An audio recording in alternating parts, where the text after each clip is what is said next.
মা, এই শাড়িটা দেখুন তো, আপনার পছন্দ হয় কিনা। শাড়িটা তো বেশ সুন্দর গো, কাপড়টাও ভালো। কত দাম নিল? মাত্র 800 টাকা নিয়েছে। ভালো হয়েছে না, কম দামের মধ্যে। হ্যাঁ, 800 টাকা? এত কম দামি শাড়ি আমি পরি? তুমি পরতে পারো, আমি পরি না বাপু। বাহ বাহ, নাটক দেখে আর পারি না। ঠিক আছে, শাড়িটা আমাকে দিন, আমি আপনাকে দামি শাড়ি এনে দেবো। তুমি তো জানোই আমার মেয়ে আমাকে কত দামি শাড়ি দেয়, 7,000 10,000, আর তার কাছে আমি এই শাড়িটা পরবো?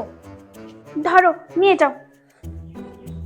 ঠিক আছে, আমারই ভুল, আমারই বোঝা উচিত ছিল এত কম দামে শাড়ি আপনি পরেন না। ঠিক আছে, এই শাড়িটা তো আমি 800 টাকা কিনেছিলাম, একটা নতুন ট্যাগ লাগিয়ে দিই। ওর তো দাম নিয়ে কাজ। এমনিতেও আমাদের অত টাকা নেই বাবু। মা, দেখুন তো এই শাড়িটা কেমন। দাম বলো আগে, কত নিয়েছে? এটা পুরো 5,000 টাকা শাড়ি মা। বিশ্বাস না হলে প্রাইসটা একবার দেখুন। দেখি। হ্যাঁ, চমৎকার হয়েছে শাড়িটা, বেশ পছন্দ হয়েছে আমার, খুব সুন্দর। ওই জন্য তো নিয়ে এসেছি। আমি আপনার ছেলেকে বললাম মায়ের কম দামের শাড়ি পছন্দ না, ওই জন্য আপনার ছেলে আপনাকে 5,000 টাকা দামের শাড়ি এনে দিয়েছি।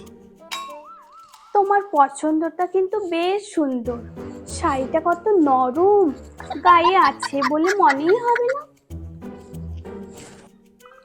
ওই দেখো, যা ভেবেছিলাম তাই হলো।